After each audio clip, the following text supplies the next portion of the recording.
Bonjour, c'est Gilles du site boursicoté.com. Voici l'analyse technique des principales paires de devises du marché Forex pour cette journée du jeudi 10 octobre 2013. Et nous commençons cette analyse technique par la paire de devises euro-dollar, donc avec un biais ici qui semble bien s'orienter à la baisse, puisqu'après ici ce mouvement baissier qui nous a permis donc une cassure de cette zone de support, cassure de ce point bas et de ce point bas significatif, eh bien les cours se sont enfoncés ici, petite phase d'exagération qui a été suivie donc comme prévu par un rebond technique. Je vous avais dit que personnellement, j'attendrai qu'il y ait un rebond technique pour se placer à la baisse.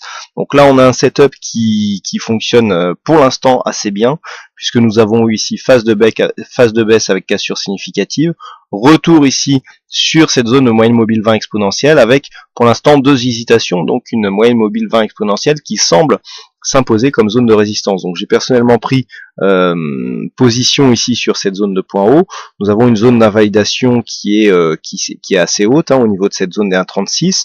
Donc contact ici avec cette zone de point haut ou sur la bande de Bollinger inférieure. En cas d'invalidation, on attendra là aussi un retour sur un point bas pour une sortie à moins de frais. Donc pour cette petite parenthèse, je vous rappelle que le webinaire du trading en tendance, que vous pouvez trouver en tapant trading en tendance sur le moteur de recherche du site boursicoté.com, est toujours disponible et en accès gratuitement. Donc ici, nous sommes donc dans un biais baissier qui sera confirmé par un prochain contact ici de cette zone des 1,3488 et qui confirmera la sortie de cette tendance par cassure de cette zone de support. Donc comme je vous l'ai indiqué, nous avons une zone d'invalidation qui se situe ici sur cette zone de plus haut, 1,36, 1,3610. Si les cours reviennent ici au-dessus de cette zone, on invalidera la sortie baissière puisque nous aurions ce point haut ici significatif qui serait cassé donc à la hausse. Donc pour l'instant un biais baissier qui est en phase de confirmation et qui sera doublement confirmé par la cassure ici de cette zone des 1,3470 qui représente une zone de support assez importante, et donc on commencera à revenir ici sur la phase de hausse qui avait été provoquée par la décision de non-intervention de la Fed concernant la politique du quantitative easing. Sur le câble, là aussi, nous avons un setup baissier qui est en train d'être confirmé, puisque nous avions ici donc un biais haussier. Nous avons ici phase d'appui sur cette zone de bande de Bollinger inférieure. On a eu ici une bougie totalement hors bol, ici une deuxième, et puis hop, on réintègre. Donc on marque ici un rebond technique, contact avec la moyenne mobile 20 exponentielle qui provoque donc le retour de ce mouvement baissier, avec tout de suite un contact ici sur cette zone de support majeur, contact avec la bolle inférieure. Donc on confirme tout à fait ici le biais avec une nouvelle zone nouvelle zone baissière, phase d'exagération ici qui est en train d'être reprise par un rebond technique. Donc le rebond technique est en cours. Nous avons quand même cassé des zones techniques assez importantes. Donc premièrement ici cette zone des 1,5972 qui était censée être un support majeur sur cette phase, le fait de sur ce support, pardon.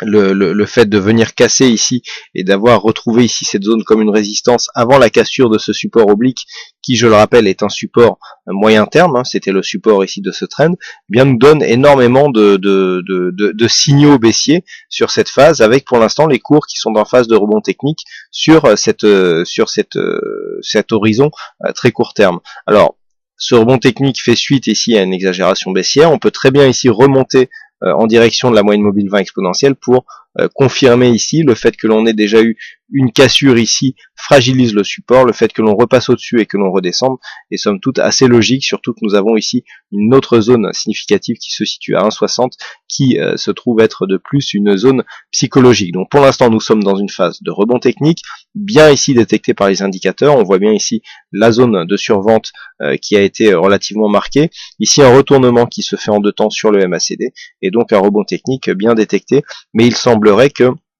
ce rebond technique soit en fait la suite d'un mouvement. J'en veux pour cause ici cette cassure baissière donc de ce support, puisque si on regarde les indicateurs, on aurait plutôt une divergence haussière. On le voit bien ici sur les histogrammes du MACD, c'est très léger ici sur le stochastique, et au niveau du RSI, on est quasiment à égalité. Donc là, la divergence est vraiment très très légère.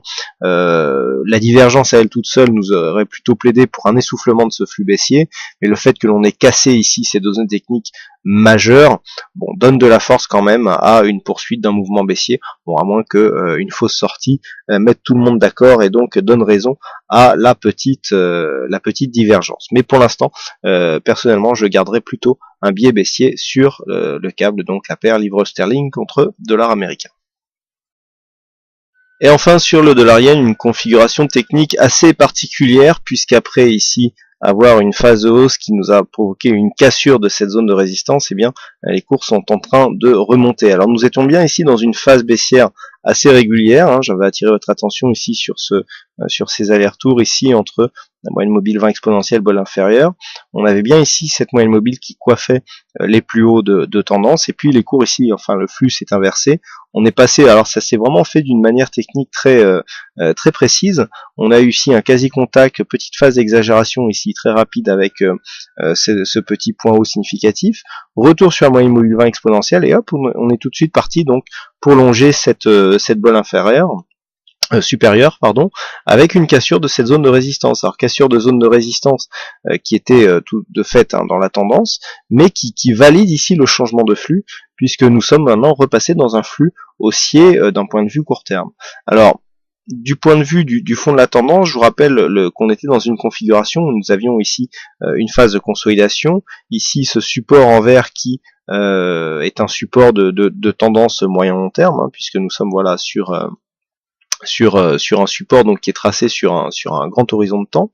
Le fait que l'on casse ici ce support fragilise toutefois la dynamique, mais ce que l'on peut remarquer, c'est que pour l'instant, ce rebond intervient sans casser le dernier contact ici avec cette zone de support. Donc là, il n'y a pas réellement de rupture de dynamique, mais tout simplement, et c'est vrai que c'est une chose dont on parle depuis maintenant un petit moment, on est en train de stabiliser la tendance. Tout simplement, nous ne marquons pas, nous avons des points hauts ici toujours de plus en plus bas, nous avons des points bas toujours de plus en plus hauts, on n'a plus de cassure des récents points bas, points hauts, donc en fait, suite à une forte hausse ici et à cette oscillation, nous sommes en train d'assister à une stabilisation du mouvement sur ce qui est de l'horizon moyen-long terme. Alors je vous avais indiqué ici qu'une cassure de la pointe de ce triangle pouvait s'accélérer. Cela a été assujetti à une confirmation de cette cassure ici de cette zone des 95-88. Pourquoi?